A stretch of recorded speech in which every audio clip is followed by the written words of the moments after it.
Glória a Deus. Meus amados, confiança e descanso. Esse é o tema da mensagem. Confiança. O que é confiança? É um substantivo do verbo confiar. Sua origem é do latim confidere, que significa acreditar plenamente, com firmeza. O prefixo com, que atua como instrumento linguístico de encontro, e o sufixo fidere significa fé. Logo, confiança é o encontro interior com o objeto ou a pessoa que você tem fé, ou seja, Jesus, Deus. Então, nada mais é do que a sua confiança interior naquele que desejou morar interiormente em você.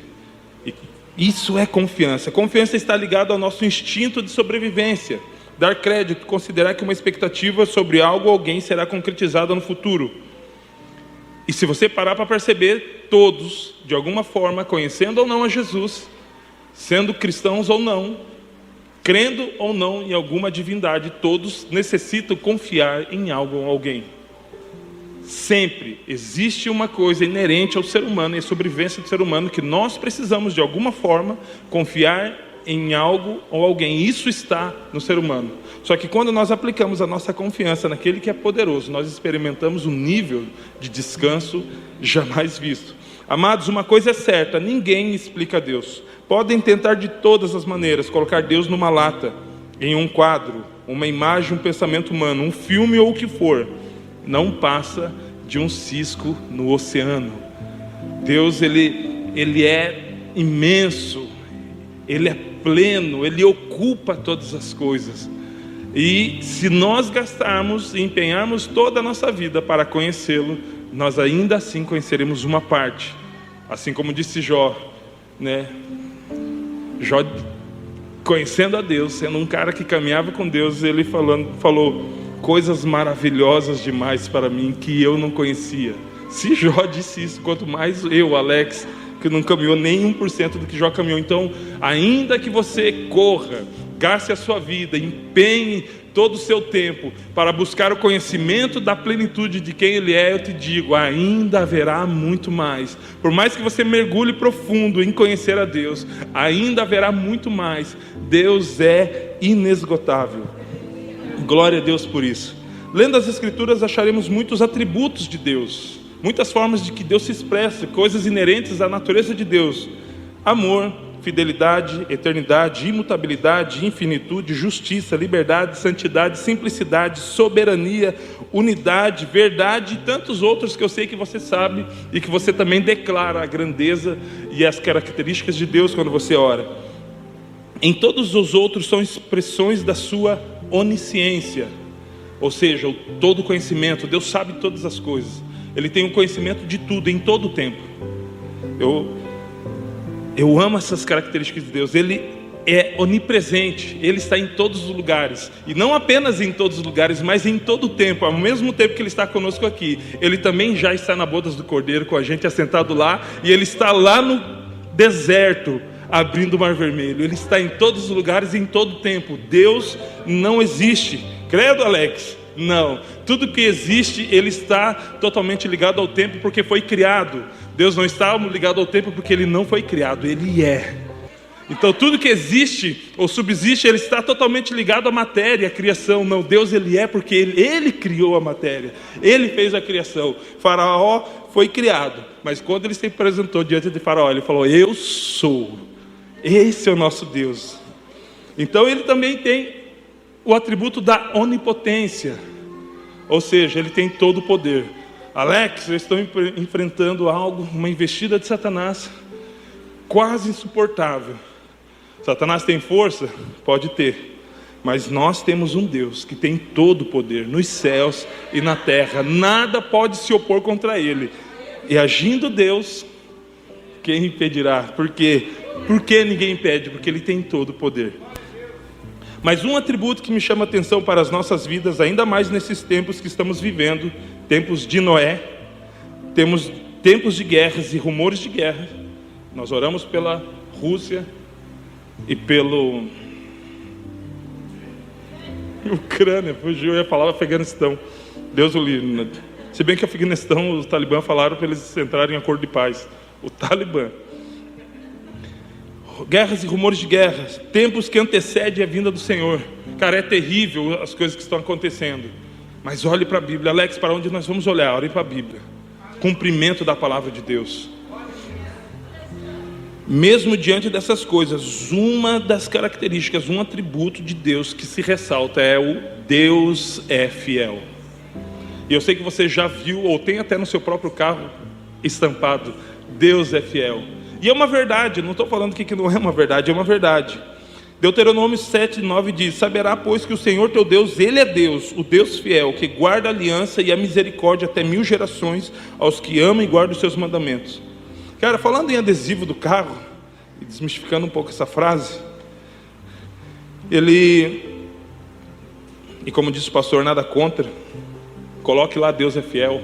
Tem uns que até colocam, né, foi Deus que me deu, e furo sinal vermelho. Receba. Deus não é fiel às minhas ou às suas vontades. Deus não é fiel aos seus sentimentos e desejos, mas sim ao seu propósito. Deus é fiel à sua palavra. Deus, ele tem compromisso com a sua palavra para que ela se cumpra. E a gente às vezes fala, mas a Bíblia não diz que Deus é fiel, ainda que sejamos infiéis. Isaías 26:3: tu, Senhor, guardarás em perfeita paz aquele cujo propósito está firme. Quem vai ser guardado em paz? Aquele cujo propósito está firme. Ei, está firme o propósito ao qual você foi chamado?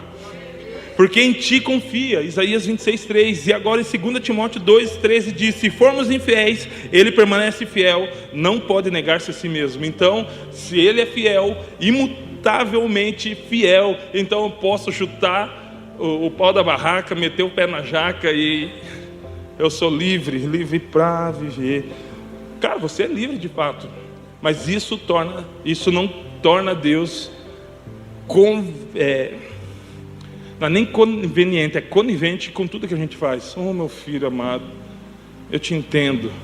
Óbvio que ele entende, ele enviou Jesus para morrer na cruz, porque ele entendia que através das nossas obras nós iríamos ao inferno. Só que o que quer dizer que Deus é fiel, mesmo que a gente seja infiel? Se nós quisermos tomar uma vida de pecado, de prazeres, e uma vida sem arrependimento, ele é fiel com a sua palavra, que diz: o salário do pecado é morte. Mas se nós quisermos viver sendo justificados pela sua palavra e pela sua presença, a continuação desse versículo vai se cumprir na nossa vida também, que é: mais o dom gratuito de Deus é a vida eterna. Então, Alex, mas é o que eu faço que determina a minha salvação? Não, nós não somos salvos pelas obras. Não somos salvos pelas obras. As obras não nos salvam, mas o salvo evidencia a sua salvação através daquilo que ele faz. Nós não somos salvos pelas boas obras, mas somos salvos para as boas obras.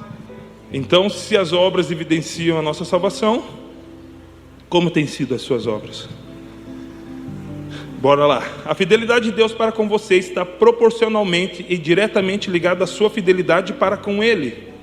É uma correlação, é um relacionamento. Deus é um Deus de relacionamento. E qual que é a base do relacionamento de Deus? A aliança. Você espera fidelidade, então você produz, você corresponde em fidelidade. Não infidelidade, estou falando em fidelidade, amém? Então a fidelidade de Deus para com você está proporcionalmente e diretamente ligada à sua fidelidade para com Ele. Sua palavra e o propósito pelo qual Ele te chamou. Você está sendo fiel de acordo com o chamado que Deus estabeleceu para a sua vida? Cri, cri. Você tem ciência plena de qual é o chamado de Deus para a sua vida? Se você estava aqui semana passada, você ouviu falar a pastora ministrando sobre uma vida de propósito, uma vida com propósito. Qual é o propósito de Deus para a sua vida? E se você já sabe, você está caminhando no propósito a qual Ele te chamou? Bora lá. Então nossa vida deve ser de total e plena confiança em Deus. Precisamos confiar na sabedoria de Deus. Quando nós não buscamos, essa é forte, a sabedoria de Deus para confiar as nossas decisões, sejam elas as mais simples e corriqueiras, até as mais profundas e importantes e de consequências tremendas. Se nós não buscamos a sabedoria de Deus para tomar decisões relacionadas às coisas importantes na nossa vida, então nós estamos demonstrando a Deus que nós não confiamos nele. Se nós não buscamos a Deus para tomar as decisões importantes, nós estamos demonstrando: Senhor, eu não preciso do Senhor, porque eu sei o que eu quero fazer, eu sei o que eu preciso fazer e eu sei o que eu vou fazer, indiferente da sabedoria de Deus agindo na minha vida ou não. Cara, se a gente andar nessa linha, e eu creio em nome de Jesus que não temos aqui ninguém que ande nessa linha, nós vamos nos dar muito mal. Por quê? Porque nós produzimos caminhos de morte. Isso é fruto da obra da carne, e a obra da carne é coisa inerente à natureza humana. Agora, se nós buscarmos a sabedoria de Deus, que Ele dá deliberadamente, nós vamos tomar as melhores decisões.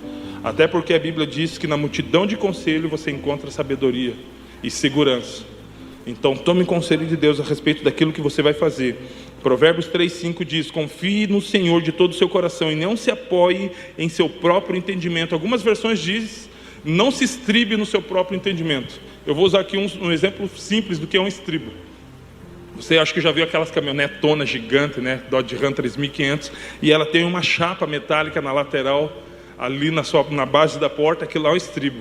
Para que serve aquilo ali? Porque tem uns irmãos que eles, né, não são tão providos de estatura, muito embora aquela caminhonete é tão alta, até alguém da minha altura, né, sem o estribo tem dificuldade de subir.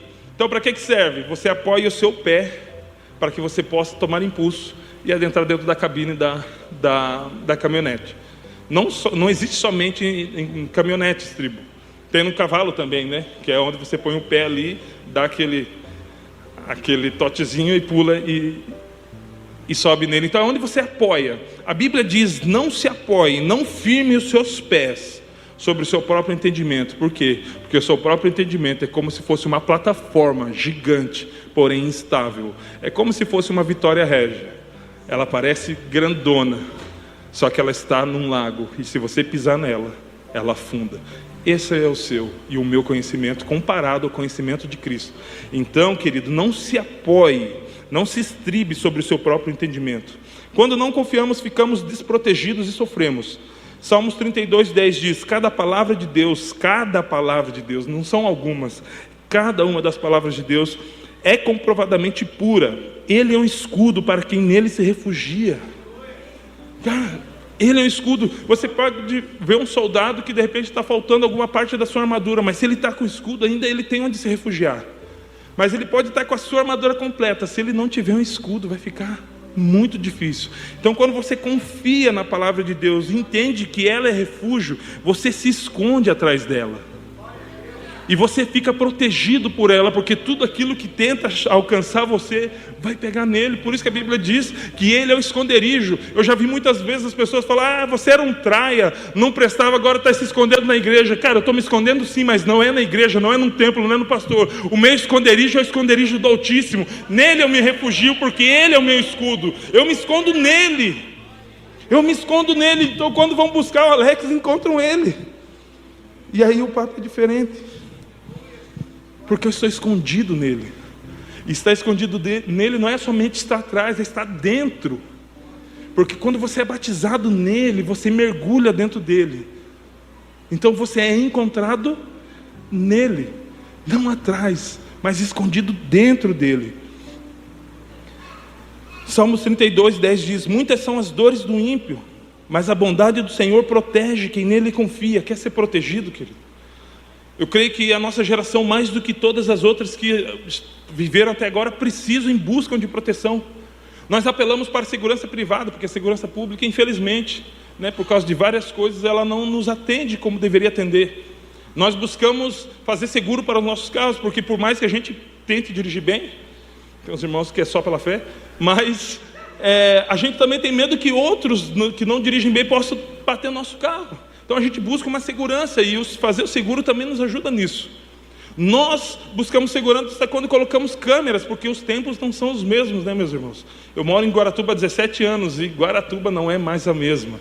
Então a gente coloca muitas vezes, aumenta o muro de casa, coloca grade, coloca câmeras para saber quem está passando na rua, quem está entrando em casa, alarme, porque muitas vezes a gente busca esses dispositivos de segurança para nos sentirmos seguros. Só que quando você confia no Senhor, você sente uma proteção que nada pode te proporcionar. Alex, mas a segurança do Senhor vai impedir que o ladrão entre em casa? Pode ser que sim, pode ser que não, só que a segurança do Senhor, ela tem peso eterno, querido.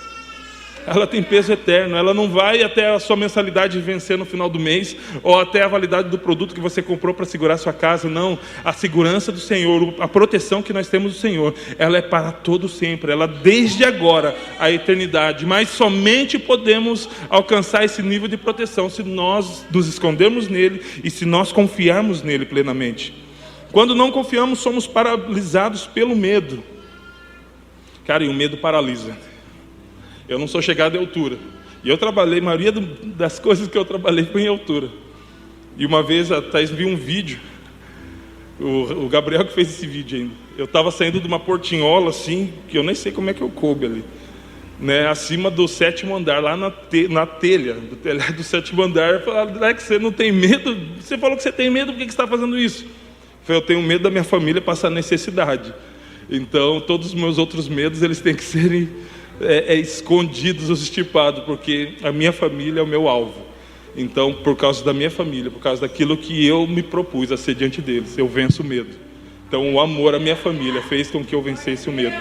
Só que não é só apenas medo de altura, ou de barata, ou de lagartixa, de sapo, que alguns de nós temos. São medo de circunstâncias. A Bíblia diz em Salmo 56, versículo 3 e 4: no dia em que eu temer, eu vou parar. No dia em que eu temer, eu vou paralisar. No dia que eu temer, eu vou recuar. Não. No dia em que eu temer, hei de confiar em Ti, em Deus, cuja palavra eu louvo. Em Deus ponho a minha confiança e não terei medo. O medo, ele tem que ser um propulsor para a minha confiança em Deus. Se o medo vier bater a minha porta de coisas que me atemorizavam antes, mas agora, por causa de Cristo, o medo vem bater a minha porta, e ele precisa ser um propulsor para que a minha fé e a minha confiança aumente nele, e a gente possa falar: ei medo, você já me assustou algumas vezes, eu já parei, eu já travei algumas vezes diante de você, mas hoje eu tenho um Deus onipotente, onipresente, onisciente, que me faz confiar e me sentir seguro. Por causa dele, eu não preciso mais ter medo de nada, querido, de nada. E não é esse medo corriqueiro ou superficial, porque muitas vezes sentimentos ou situações nos travam, traumas nos travam. Só que quando o medo vier, e ele vai bater à sua porta, só que quando ele bater na sua porta, mostre o escudo no qual você se refugia, que é a palavra de Deus. Diga: ei medo, agora eu tenho um Deus. Ei medo, agora eu tenho um Senhor, eu tenho um protetor, e eu não terei mais medo, porque eu confio nele. Essa é a certeza diante do medo. O problema de sermos paralisados pelo medo é que não somos aperfeiçoados. Quando nós paralisamos, nós não somos aperfeiçoados. Até porque o que você é aperfeiçoado, nós somos aperfeiçoados pela prática. Mas durante a prática, o medo vem e nós paralisamos. Então nós não conseguimos mais exercer aquilo que nós somos chamados para fazer. E nisso, sem prática, sem exercício, não há aperfeiçoamento. Então, quando nós somos paralisados pelo medo, nós não somos aperfeiçoados, nós não crescemos, e passam-se os tempos, os anos e até a vida toda na igreja, e não saímos da posição de meros crentes espectadores. Cara, e aqui é um perigo muito grande, porque Jesus não te chamou para esquentar a cadeira, porque Jesus não morreu pelado numa cruz, esvaindo 6 litros de sangue, para a gente ser um espectador daquelas coisas que estão acontecendo sobrenaturalmente nos nossos tempos, e ficarmos de braços cruzados. Eu acho que não é para mim. Envia aquele ali, Senhor. Não, cara, Deus te chamou para algo muito mais poderoso, muito mais profundo. É muito mais do que você passar 70, 60 ou até 80 anos da sua vida fazendo alguma coisa de peso material. Até porque a Bíblia fala, né? Atentando-nos para as coisas que não se veem. Porque as coisas que se veem, as coisas materiais, palpáveis, aquilo que você conquista, põe no bolso e vislumbra, que não são coisas ruins, mas essas coisas são passageiras, porque elas se veem. Porém, as que não se veem são eternas. Pelo que você está gastando a sua vida toda? Pelas coisas que se veem ou pelas coisas que não se veem? Pelas coisas transitórias ou pelas coisas eternas? Porque 70, 80 anos é muito pouco diante de uma eternidade, querido. Você pode construir para cá, sim, sem problema. Mas se você não construir para a tua eternidade, os 80 anos vai chegar no fim de sua vida, e talvez você diga como Salomão disse: não tenho contentamento nos meus dias.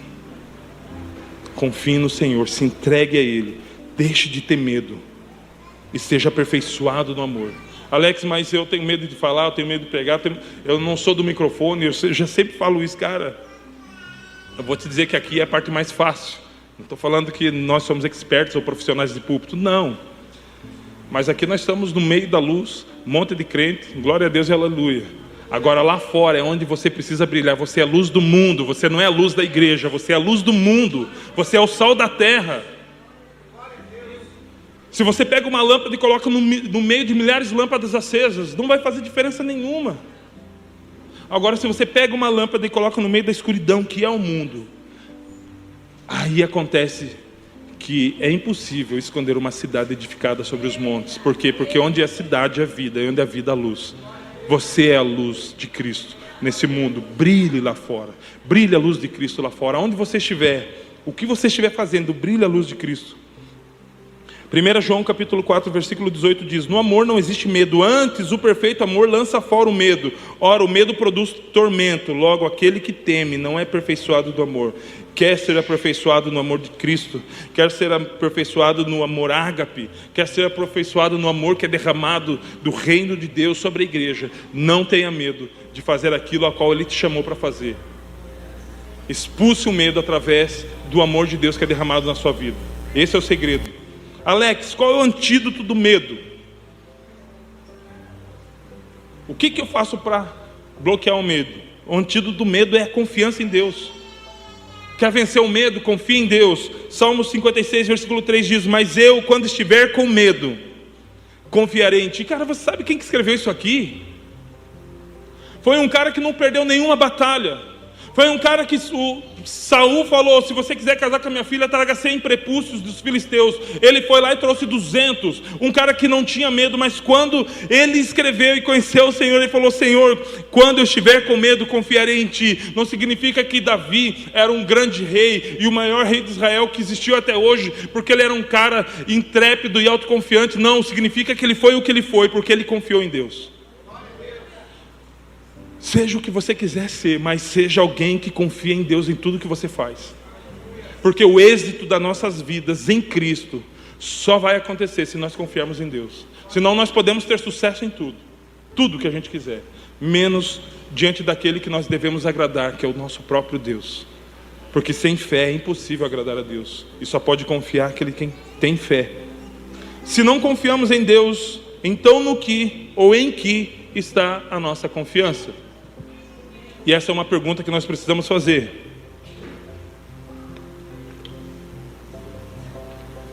Se não confiamos em Deus, no que ou em quem está a nossa confiança? Alex, eu confio em Deus. Eu sei que se eu falar para erguer a mão, todo aquele que confia em Deus, todos vocês vão erguer a mão. E se eu estivesse aí, eu também ergueria a mão. Só que isso não significa que a minha posição, o meu posicionamento de erguer a mão, reflete de fato que eu confio em Deus. Por quê? Porque aqui é impossível não confiar em Deus.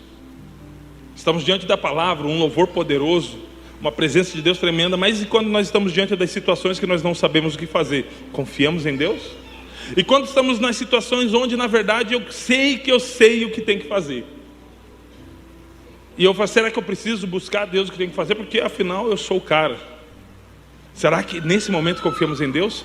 Será que quando nós somos afrontados diante das circunstâncias ou até diante das pessoas, nós confiamos em Deus para fazer o que é certo? Então nós precisamos, quando for pedido para levantar as nossas mãos ou responder, nós precisamos analisar a nossa vida como um todo e então responder com sinceridade. E eu te digo que muitas coisas eu respondo, coisas que o pessoal olha para mim e fala: credo, Alex, eu pensei que você era crente. Cara, eu estou sendo aperfeiçoado, porque a salvação ela é um ato que te coloca num processo. Nós somos salvos para a glória de Deus, sim, pela graça, mediante a fé. Porém, isso nos coloca num processo. E nesse processo nós vamos ser dilapidados. E cada vez mais vai existir menos de nós. E cada vez mais vai existir mais de Deus em nós. E é nessa proporção. Só que à medida que nós nos permitimos viver isso. Salmos 20, versículo 7. Alguns confiam em carros, outros em cavalos, mas nós confiamos no nome do Senhor, o nosso Deus. Não digas, pois, no teu coração: a minha força e o poder do meu braço me adquiriram essas riquezas. Né? a busca do século 21. Como nós gastamos, tempos de leitura, de discipulado, de pessoas que chegaram lá, porque nossos olhos estão firmados em riqueza. Alex, é pecado ser rico? Depende. Se ela é resultado de um trabalho árduo, excelente e dedicado, é resultado, não tem problema nenhum. Agora, se ela é busca da sua vida, você vai negociar a sua família, você vai negociar o seu chamado para alcançar isso. Então depende muito da motivação do seu coração. Depende muito se as riquezas vão te fazer um senhor sobre elas, ou as riquezas vão te fazer um escravo delas. Isso vai te levar à resposta. Não digas, pois, no seu coração: a minha força e o poder do meu braço me adquiriram essas riquezas. Antes te lembrarás do Senhor teu Deus, porque Ele é o que te dá força para adquirires riquezas, para confirmar a sua aliança, que sob juramento prometeu aos teus pais, como hoje se vê. Deuteronômio 8, 17 e 18. Confia no Senhor. O fruto você sempre vai colher, mas atente-se ao semear, ao regar, a cuidar do crescimento, ao entender o processo de crescimento e o tempo que tudo isso leva, porque um dia o fruto vem, querido. Só que muitas vezes nós negociamos tudo isso porque os nossos olhos estão diretos no fruto. Só que sem processo de crescimento não existe fruto. Só que quando nós olhamos fixamente a ponto de a gente amar o fruto mais do que a árvore, mais do que o processo de crescimento, nós nos perdemos. E nós perdemos a oportunidade de ter os melhores momentos com as coisas que conferem valor, por causa de coisas que apenas são estipuladas por preço. Então, confie em Deus. Jeremias 17:5 diz: assim diz o Senhor: maldito o homem que confia no homem, faz da carne mortal o seu braço e aparta o seu coração do Senhor. Creio ser esse o maior engano dos tempos atuais. Nós voltamos a nossa esperança, expectativa e confiança para o que o homem pode fazer ou ensinar a gente a alcançar o que ele alcançou, não entendendo que cada um foi chamado para uma coisa. Então às vezes eu quero abrir mão daquilo que eu fui chamado para alcançar aquilo que outra pessoa alcançou. Cara, eu fico de cara, mas eu não vejo ninguém trazendo todos esses ensinamentos, mentorias e coaches lá para a Síria, Afeganistão, Coreia do Norte, quando na verdade eles conhecem o verdadeiro sentido de valor e princípio, só que eles não conhecem muito a respeito de preço. Quando o pastor estava falando hoje pela manhã, cara, por que eles padecem com algumas situações e nós numa posição totalmente contrária? Nós temos a oportunidade de ter um culto, horário que a gente quiser, temos um templo, temos a oportunidade de ter a Bíblia revista, atualizada, corrigida, NTLH, NVI e um monte de versão, enquanto eles não têm a oportunidade de ter nada. O porquê essa distância de privilégios? É vontade de Deus? Eu não posso dizer que é vontade de Deus, mas o que é esperado de nós que temos esses privilégios? Porque eles, tendo muito menos que eu e você, eles são fiéis, eles confiam, eles não desistem. Cara, na África, quando eles têm uma refeição no dia, eles são considerados prósperos.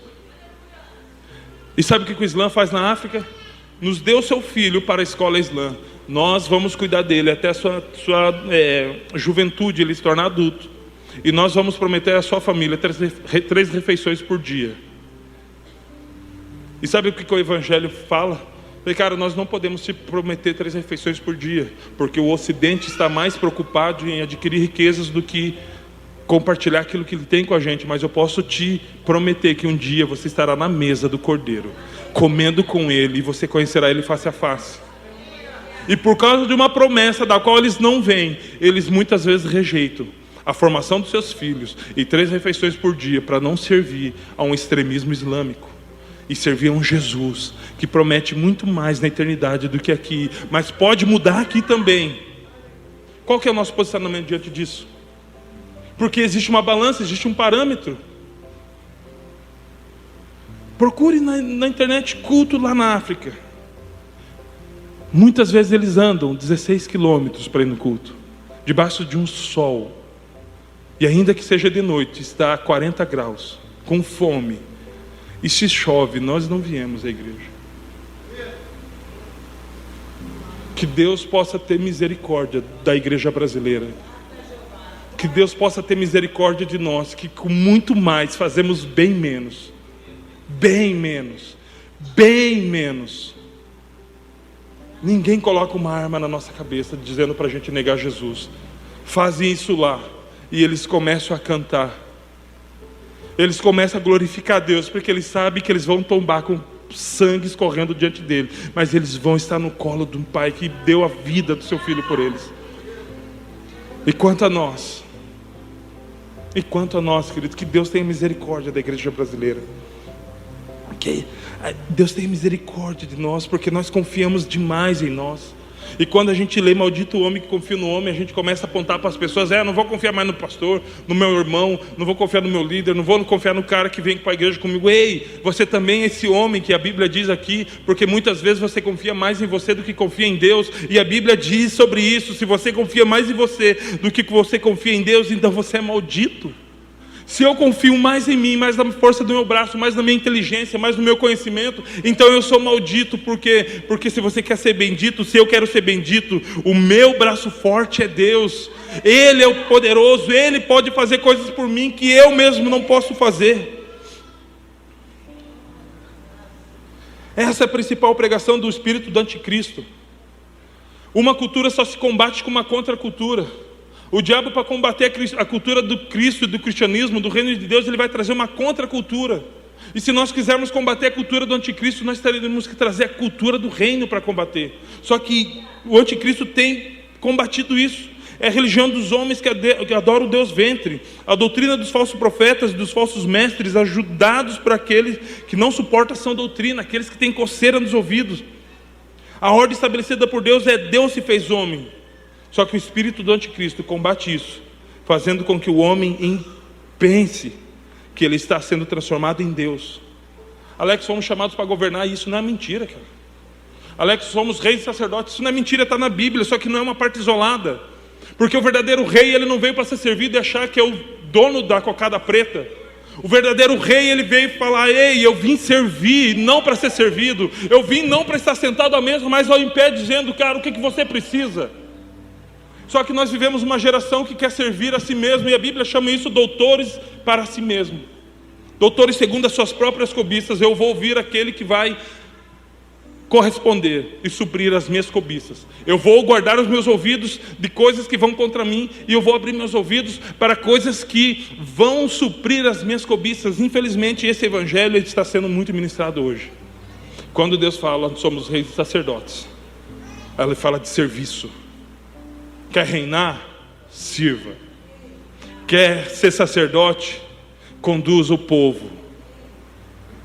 Porque Jesus não andou num andor carregado por 8 homens. Jesus disse que Ele estaria conosco quando nós não estivéssemos tão bem para caminhar. Ainda que eu passe pelo vale da sombra e da morte, Tu estarás comigo. Jesus não veio para ser carregado, querido. Se você quer ser igual a Jesus, não queira ser carregado, não queira ser ostentado, não queira ter a maior coroa. Seja o menor e serve de todos, porque esse é o segredo da grandeza no reino de Deus: ser o menor e serve de todos. Precisamos aprender a confiar e descansar que nosso Deus é fiel, porque esse é o Deus cujo caminho é perfeito. 2 Samuel 22:31. Somos o povo de Deus, fomos chamados para confiar nele. 1 Coríntios 1:9 diz: fiel é Deus pelo qual foste chamados para a comunhão do seu Filho Jesus Cristo, nosso Senhor. Alex, eu não sabia qual era o meu chamado, então eis aqui o seu chamado. Fiel é Deus pelo qual foste chamado. Eis o seu chamado. Você não sabe qual é o seu chamado? Deixa eu te falar aqui. Descobriu o seu chamado para a comunhão de seu Filho Jesus, nosso Senhor. O teu primeiro chamamento é para você ter um relacionamento íntimo, estreito, de comunhão com Deus. Esse é o teu primeiro chamamento. Se nós não atendemos esse primeiro chamado, jamais viveremos o outro, que é o ide e fazer discípulos, que é de fato mudar através de uma mensagem poderosa a vida de algumas pessoas. Se nós não atendemos o chamado de termos comunhão com seu Filho. A comunhão com Jesus Cristo é o que nos traz a fidelidade de Deus. Os que conhecem o teu nome confiam em ti, pois tu, Senhor, jamais abandona os que te buscam. Salmos 9:10. Os que conhecem o teu nome confiam em ti. Cara, você sabe o peso de conhecer o nome?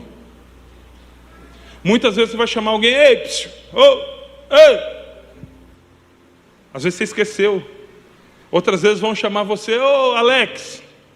Agora, se eu ouvir um Alexander da Costa, rapaz, eu falei, cara, ou é minha esposa e ela está muito braba, ou é outra pessoa que me conhece muito, porque ninguém conhece todo o meu nome.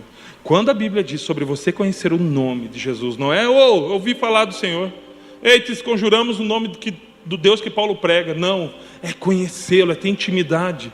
E nós só vamos poder mergulhar numa confiança e descansar nessa confiança quando nós confiarmos nele. Nós precisamos aprender a atrair a fidelidade de Deus para as nossas vidas. Alex, por que eu devo confiar em Deus? Talvez você nunca verbalizou essa pergunta, mas talvez alguma vez tenha passado no seu coração. Por que eu tenho que confiar em Deus? Por quê? Por que eu tenho que confiar em Deus? Devemos confiar nele porque o Senhor é minha rocha, a minha fortaleza, o meu libertador, o meu Deus é o meu rochedo, em quem me refugio. Ele é o meu escudo e o poder que me salva, a minha torre alta. A gente pode dizer também, tu és o meu refúgio, a minha fortaleza, o meu Deus em quem confio. E Naum diz, o Senhor é bom, um refúgio em tempos de angústia, Ele protege o que nele confia. Alex, por que muitas pessoas estão desprotegidas? Deus é injusto? Não, as pessoas não confiam em Deus, mas querem o salvamento dele. Passam a vida esquecendo de Jesus, ofendem a Jesus com as suas atitudes, mas de quando estou passando perrengue, Jesus, lembra-te de mim. Quem é você? Para que eu me lembre de ti. Quem é o homem para que eu me lembre dele? Agora, se você confia nele, se você conhece ele, você diz, eu sou o seu filho, Deus, porque eu conheço o seu nome, porque eu creio no seu filho que o Senhor enviou, e eu entrego a minha vida a ele. Por que eu preciso confiar no Senhor? Porque Deus é o Deus da minha salvação. Isaías 12:2. Terei confiança e não temerei o Senhor, sim. O Senhor é minha força e o meu cântico. Ele é a minha salvação. O que Deus é para você? Se perguntarem o que Deus é para você, o que você diria? Olha quantos atributos. Olha como é a convicção de pessoas que confiam em Deus e que conhecem a pessoa de Cristo. Agora, uma das perguntas que mais trazem silêncio é: quem é Deus para você? É o Criador do mundo. Para você, querido, para você aqui. Quando eu me encontrei com Ele, quem Ele se tornou para mim, quem Ele se demonstrou para mim, foi quando eu encontrei com Ele. Não foi numa igreja, não foi numa conferência, não foi num grande evento, foi quando eu estava a sós com Ele. Ele se revelou a mim. E é isso que é a resposta para essa pergunta. Salmos 71:5. Pois tu és a minha esperança, ó soberano Senhor, em ti está a minha confiança desde a juventude. Por que devo confiar em Deus? Porque Ele é fonte da minha felicidade. Salmos 84:12. Ó Senhor dos exércitos, como é feliz aquele que em ti confia. Muitas pessoas buscam momentos alegres ou caminham em busca da felicidade, mas olha o que o salmista Davi, e se você conhece a história de Davi, você vai saber que ele podia ter naturalmente achado a sua felicidade em outros lugares, mas olha o que ele fala: ó Senhor dos exércitos, como é feliz aquele que em ti confia. E porque ele confiou em Deus, ele experimentou essa felicidade. Quer experimentar uma felicidade plena, completa? Confie em Deus. Confie em Deus. Esse é o segredo da felicidade. Essa é a fonte da felicidade. Porque Ele perdoa os meus pecados. Se confessarmos os nossos pecados, Ele é fiel e justo para nos perdoar os pecados e nos purificar de toda injustiça. Você já agradeceu porque você tem a possibilidade de ter os seus pecados perdoados?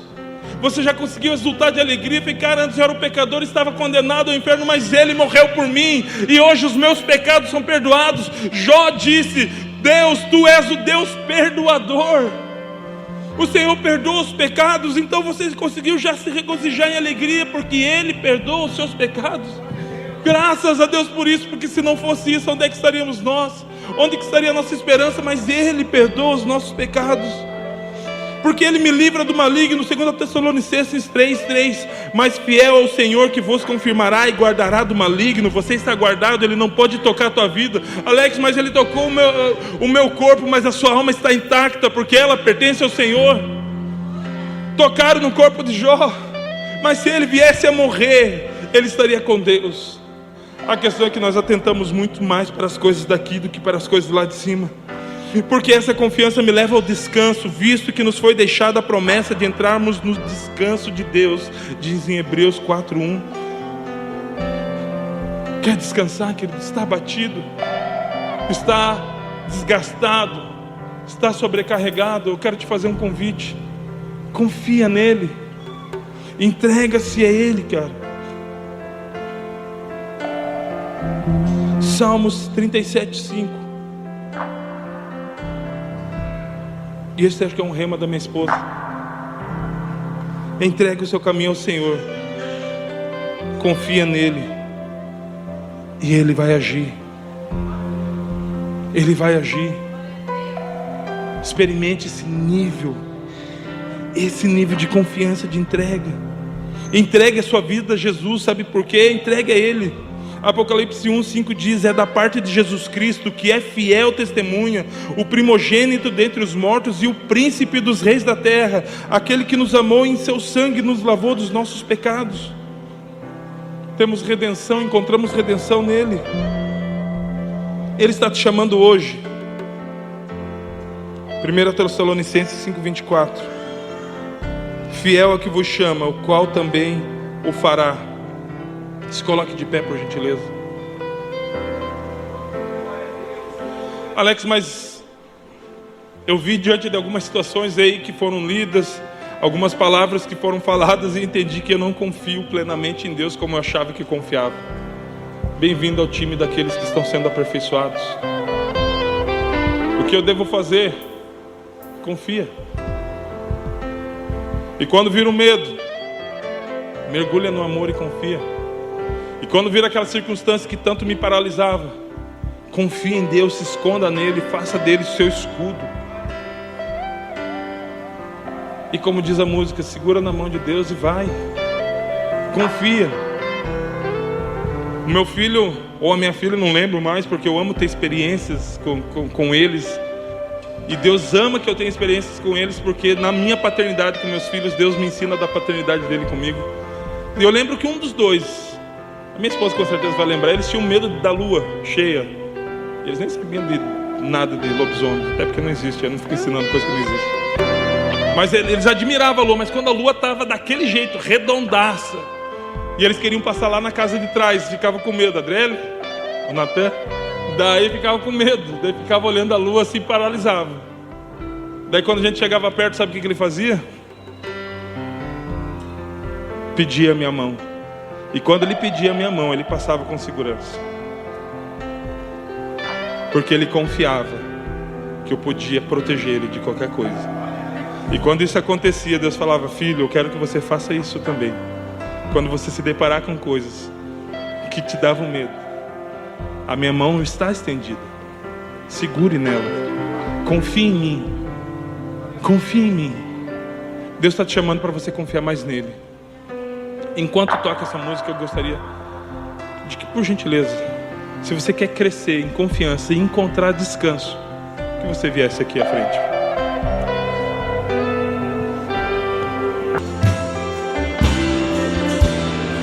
Alex, por que eu preciso ir à frente? Se eu não for à frente, eu não recebo? Não tem nada a ver com isso. Deus é onipresente. Só que quando eu vou à frente, eu me posiciono publicamente, afirmando que, cara, eu quero mudança. Quando só eu sei, quando só eu fico ali, só não, eu quero experimentar uma mudança, mas eu não me posiciono fisicamente, aquilo que só eu sei, só eu faço, muitas vezes eu não consigo. Mas quando eu publicamente vou à frente, disposto a receber uma oração, é como se eu assumisse uma posição publicamente de que eu não serei mais o mesmo, de que eu vou confiar mais no Senhor. Eu não estou dizendo que isso não vai acontecer na sua vida, mas eu acho de muita coragem quando eu saio do meu lugar e reconheço, cara, eu preciso achar descanso, eu preciso achar descanso, eu preciso achar tranquilidade no Senhor, eu preciso caminhar para o colo dele, eu preciso conhecer ele mais. A única coisa que fez com que João, o apóstolo do amor, reclinasse a sua cabeça no colo de Jesus foi porque ele confiava demais e ele amava demais. Foi um ato físico, mas que demonstrou publicamente que ele queria ir além. Que ele queria ir além. E pelo fato dele ir além, experimentar o que talvez os outros não experimentaram, foi o único que escreveu: João, o discípulo a quem Jesus amava. Quando você se posiciona, você experimenta algo muito poderoso. Pai, em nome do seu Filho Jesus, nós queremos achar descanso em Ti, Pai. Mas sabemos que não acharemos descanso em Ti enquanto formos levados por todo o vento, enquanto formos agitados, Senhor, por todas as ondas que acontecem lá fora, Pai. Nós acharemos descanso em Ti somente, Pai, quando nós confiarmos em Ti, quando confiarmos no Seu nome, quando ouvirmos a Sua voz, mesmo em meio ao caos, mesmo em meio ao barulho do mundo, Pai. Quando nós silenciarmos as vozes em volta e ouvirmos a Sua voz, confiarmos em Ti, então nós acharemos descanso. E é isso que eu quero declarar sobre a vida dos Seus filhos, que eles possam aumentar o nível de confiança em Ti, Pai, e achar descanso no Senhor. Que eles possam encontrar o descanso no Senhor, segundo a Sua palavra, Pai. Senhor Deus, que eles possam, Pai, desfrutar da Sua fidelidade, da Sua benignidade, Senhor, porque são atributos do Senhor, conforme a Sua palavra, através da confiança que eles têm, e que eles aí terão ainda mais no Senhor. Em nome de Jesus, Pai. Em nome de Jesus, Senhor Deus, que eles possam sair hoje daqui, não tendo um momento de felicidade ou um momento de confiança, mas que eles saiam daqui hoje, Pai, tendo uma história de confiança construída dia após dia contigo, Pai. Em nome do Seu Filho Jesus, em nome do Seu Filho Jesus. Se você crê nisso, se você te dispôs a caminhar em confiança cada vez mais, então levante as suas mãos, glorifique o nome dEle, aplauda o Senhor, que você possa expressar de alguma forma gratidão, honra, glória, louvor, adoração ao Deus Todo-Poderoso que nós confiamos, ao Deus Todo-Poderoso que nos chamou, que estará conosco quando passarmos pelo vale.